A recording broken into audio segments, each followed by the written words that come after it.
আসসালামু আলাইকুম। আমি এখন বানাবো খুবই মজার একটা খাবার। এটা হচ্ছে সাবুদানার পিঠা বলতে পারেন, বরফি বলতে পারেন, যা খুশি।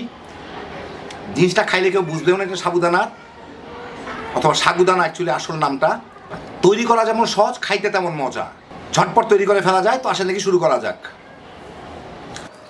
আমি এখানে 1 কাপ সাবুদানা নিছি, ছোটো দানার সাবুদানা। এইটাকে আমি মশলা যেটা গুঁড়া করি সেটার মধ্যে দিয়ে যতদূর পারি গুঁড়া করে নিব।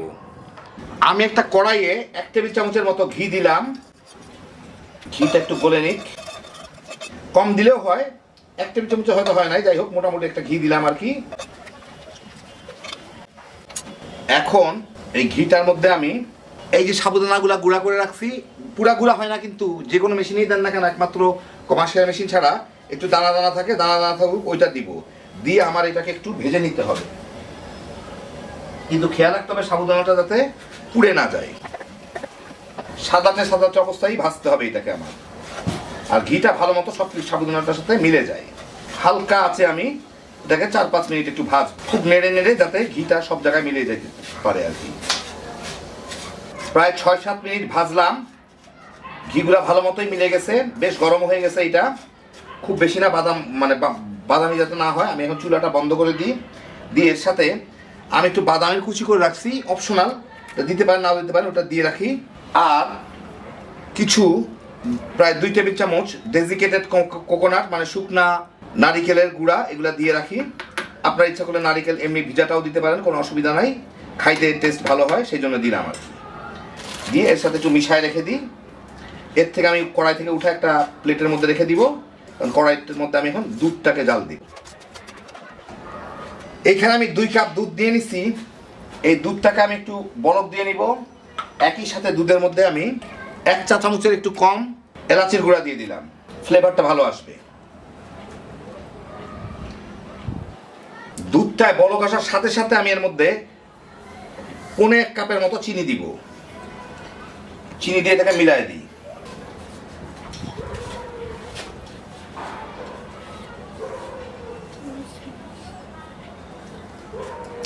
চিনিটা গলে দুধটা ফুটে উঠলে আমি এখন চালটা একদম কমায় দেই। কমায় এর মধ্যে আমি আমার চামচটা বদলায় দিতে হবে একটু। অন্য একটা শক্ত চামচ নিয়ে আমি এর মধ্যে এই যে সাবুদানাগুলো আছে এগুলো অল্প অল্প করে দিতে থাকবো আর নাড়তে থাকবো। নেড়ে এটাকে মিশিয়ে দিতে হবে। খুব দ্রুত কাজটা করতে হবে যাতে দলা বেঁধে না যায়,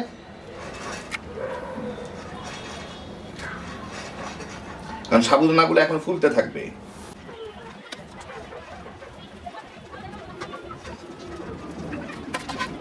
মিলে গেল। এখন আমি এটাকে হালকা আছে জাল দিব। সাবুদানাটা কয়েক মিনিট লাগবে এটা ভালো মতো সিদ্ধ হইতে।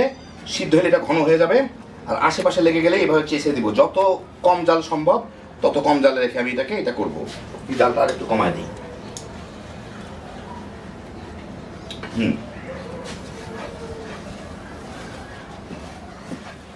জিনিসটা মোটামুটি ভালোই শক্ত হয়ে গেছে। এই যে দেখেন নিচ থেকে খুলে আসতেছে, 3-4 মিনিট নাড়ানাড়ি গুলি হয়ে যায়। আমি এর মধ্যে কয়েক ফোঁটা গোলাপ জল দিব, এতে একটু মিষ্টির দোকানের মতো ফ্লেভার আসে আর কি। আপনার ইচ্ছা করলে দিতে পারেন, নাও দিতে পারেন, কিন্তু দিলে খুব মজা লাগে। এখন এটা ভালো মতো মিলাই। এই যে দেখেন নিচ থেকে খুলে খুলে চলে আসতেছে, তার মানে আমার এটা হয়ে গেছে। কারণ এটা ঠান্ডা হইলে আরেকটু শক্ত হয়ে যাবে। আর এই গোলাপ জলটা ভালো মতো মিলানো পর্যন্ত একটু নেড়ে নিই।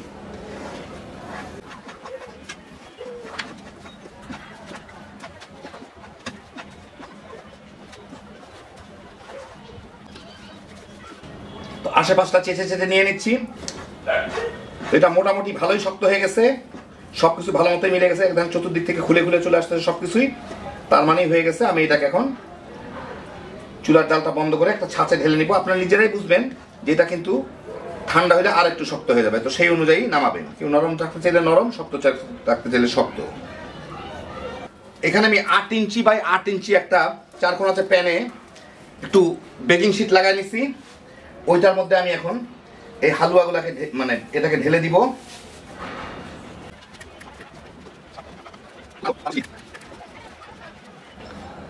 এগুলাকে একটু ছড়া দিই, পরে বাকিগুলোকে উঠে নিব। এটাকে ভালো মতো চতুর্দিকে ছড়াই দিব সমান করে।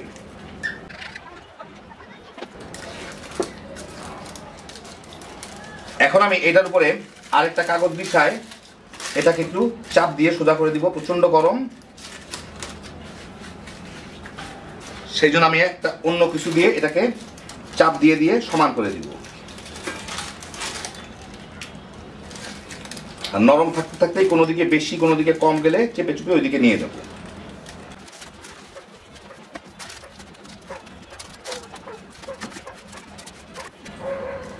তো মোটামুটি দিলাম বোধহয় ভালো মতোই। আমি এইভাবেই রাখবো। এখন এর মধ্যে আমি কোনো বাদাম টাদাম দিতে যাবো না, কারণ এই গরম অবস্থায় যদি বাদাম দেই তাহলে বাদামগুলো কিন্তু সিদ্ধ হয়ে যাবে, ডিসকালার হয়ে যাবে। তো একটু ঠান্ডা হওয়ার পরে আমি বাদাম দিব। এটা বাইরে 2-3 ঘন্টা রেখে আমি ঠান্ডা করে নেব। তো বাইরে ঠান্ডা হওয়ার পরে ফ্রিজে 3-4 ঘন্টা রেখে দিয়েছিলাম। ঠান্ডা হওয়ার পরে এই হচ্ছে অবস্থা। এইটাকে এখন আমি দেখি একটু উল্টা করে ঢালি। চলে আসার কথা, হ্যাঁ চলে আসবে, চলে আসবে, এইভাবেই বেশ বের হয়ে যাবে। পিছন দিকটা দেখি কি অবস্থা। এই কাগজগুলা কুকড়া যায়, একটু অসুবিধা নাই, বাদাম টাদাম দিয়ে দিলেই সাইজ হয়ে যাবে ব্যাস। এখন এগুলাকে আমি সুন্দর করে কেটে, দেখেন বেশ সুন্দর নরম, কিন্তু নরমের মধ্যে শক্ত। এগুলাকে আমি 4 কোণ আছে সাইজ করে কেটে উপরে একটু বাদাম টাদাম দিয়ে আপনাদের আমি দেখাচ্ছি।